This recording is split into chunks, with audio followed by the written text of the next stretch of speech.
más baja está por venir, pero es muy alta para lo que suponíamos iba a pasar en enero. Sí, se va a conocer mañana. La inflación de enero la va a dar el INDEC. Entre 5,5 y 6, ahora Rodrigo va a decir si él tiene el mismo número, entre 5,5 y 6 es lo que está dando casi todas las consultoras. Ahora, está claro que una inflación alta está bastante explicada, por lo menos si vos ves los números, sobre todo si mirás lo que pasa con lo que se llaman los precios regulados. ¿Por qué? Porque tuviste una suba en tarifas, prácticamente a casi todos le da entre 16 y 17%, que está sumando el tema de luz y gas. Subió también 17% el transporte público, tenés combustibles que subieron 4%, la medicina prepaga que subió 6,5%. La verdad es que nada indicaba durante enero, cuando vimos el bolsillo de cada uno de nosotros, que este número pudiera ser más bajo. Sí, la verdad que es así.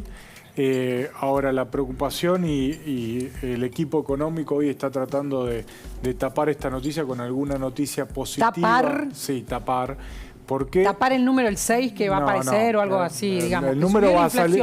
El número es un número altísimo. Yo creo que va a estar más cerca del 6,5. ¿No? Más cerca del 6,5. Algunos dicen 5,9, ¿no? No, sí, vos decís que no. No, de hecho, una consultora muy allegada al equipo económico le dio 6,4. Ecolatina. Sí. Ecolatina le dio 6,4. Y está tratando el gobierno de tapar esto. Bueno, primer dato. El año pasado, enero, fue 3,1. O sea, pensemos que ya nos estamos moviendo en otro piso de inflación. El doble. Ni hablar. Massa vino para romper esta inercia del 6% que no se está pudiendo romper. Pensemos, febrero podrá bajar un poquito, marzo probablemente sea un número incluso más alto que enero. Entonces ya entras en el año con una dinámica que no te sirve a los efectos electorales, no te sirve desde el punto de vista de marcar un cambio de tendencia. Por eso el equipo económico necesita, yo dije tapar, mostrar una noticia, mostrar otra cosa, mostrar un dato positivo, tratar de balancear y cambiar las expectativas. Tenemos la inflación como un frente, digamos, que se va a ir profundizando con el correr de los meses, porque el primer semestre es el primer semestre que debería ser mejor. En la segunda parte del año ya se empiezan a discutir todos los ajustes, el programa del próximo gobierno, las correcciones que tienen que hacer y toda esa, digamos, esa discusión, ese análisis, esa puesta en marcha se anticipa y acelera los datos de inflación. Ahora, Rubén, si estamos nosotros hablando de este porcentaje que es el doble de enero, la inflación interanual sube a más de 100, a 130 o algo por el estilo, y a la vez los salarios, ¿dónde quedan? ¿Dónde quedan los salarios frente a este panorama, Rubén? A ver, los salarios vienen perdiendo a pesar de lo que diga el gobierno. Hicimos una placa, estos son todos números del INDEC, y no se asusten por la cantidad de números porque se lee muy fácil. Esto es todos números oficiales. Fíjate, acá tenés... Es un lío eso, Rubén, pero yo no entiendo nada. Hacia el 2019... Sí. Termina la era Macri, ya venían los salarios perdiendo en promedio entre 22 y 23%. Esto es lo que venían perdiendo. En el 2019, fíjate... sí, es un lío. Mirá no lo entiendo. No, mirá el amarillo con el siguiente. Sí. 53% la inflación, 44% los sueldos. 36% la inflación contra 34% en el 2020. 50 contra 55, 94 contra 90. Si vos haces el cálculo, de entre el 2019 y el 2022, terminado 2022, volvés a tener otra pérdida, que en algunos años fue casi del 14%, en otros fue de 5 puntos. A ver, Rodrigo, esto implica que además las conversaciones por los salarios tardan, hay un retraso siempre gana la inflación. Sí, las paritarias hoy se están ajustando en promedio los salarios se están ajustando cada 4 semanas. Los precios cada entre 2 y 3 semanas, ¿no? Esta es la frecuencia de actualización. Con una inflación que se acelera, lo que implica es una carrera de nominalidad ascendente. Todos los números se inflan. Aunque los sindicatos logren acuerdos trimestrales, siempre van a ir detrás. De hecho, complemento la información que estaban presentando. Si uno anualiza las paritarias en diciembre, ya están dando registros ¿no? Acelera la inflación hacia adelante y proyecta la inflación, están dando registros de más de 100%. Entonces, esto va en línea con la inflación. Creo que, como decías recién... Escúchame, para un minuto, Mauricio, porque tenemos una placa ahí realmente deprimente, Rubén, que me gustaría que la explicara. Bueno, fíjate esto, es salario promedio bruto.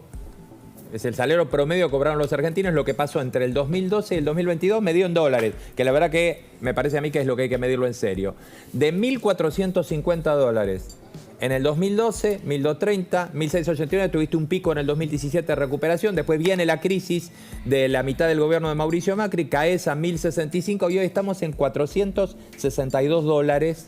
La caída en el 2022. Fíjate que prácticamente lo que licuaste del 2019 al 2022. Es una enormidad, Rodrigo. Decinos algo sobre esto que estamos viendo. Bueno, es más de lo mismo. Un dato que complementa el nivel de crédito a las familias en términos del PBI es de 3%. O sea, es una economía que vive completamente sumergida en el corto plazo. O sea, no hay ningún nivel de crédito. 3% de PBI, pensemos Chile, Brasil, más de 50% del PBI. Es una economía que vive al día a día. Entonces, la charla, o tal vez Morales, lo que tenga que explicar, la dirigencia política, económica, es cómo recuperamos en primera instancia la confianza en la moneda, porque hay discusiones que se van a venir a mediados de año.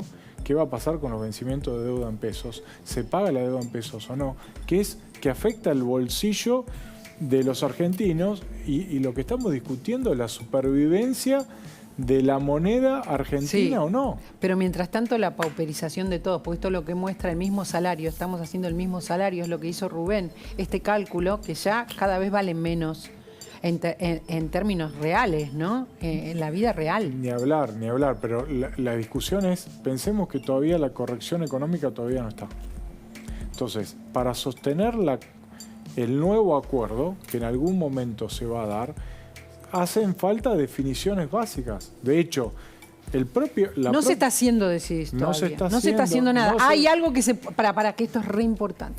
Hay cosas que se pueden hacer que no se están haciendo. Sí, y la oposición hoy tiene que, yo creo, y esta es una visión muy personal, lograr un acuerdo con Sergio Massa sobre cuestiones básicas, de definiciones básicas. ¿Se va a pagar la deuda en pesos o no se va a pagar la deuda en pesos? ¿Vos decís consensuarlo ahora para no perder 2023? No, para que a mediados de año no estar discutiendo una inflación de 150%.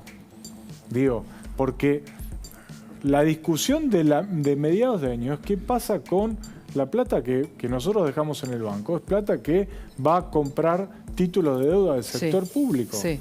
La plata que invierte en los fondos de inversión va a deuda del sector público que hoy no puede ir a otro lado por todas las regulaciones.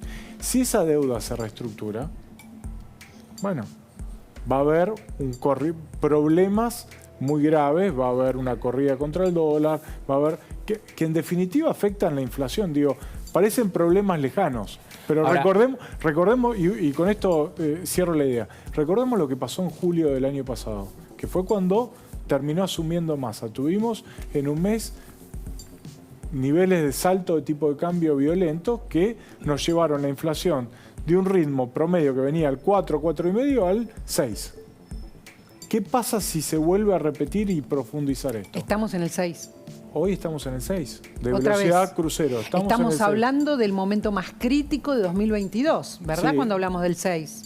Sí, incluso mayor. O sea, no se pudo romper ese piso, no se pudo perforar ese piso desde el punto de vista de expectativas. Ahora, ¿puede ser peor? Sí puede ser peor. Si no se logran esos acuerdos básicos.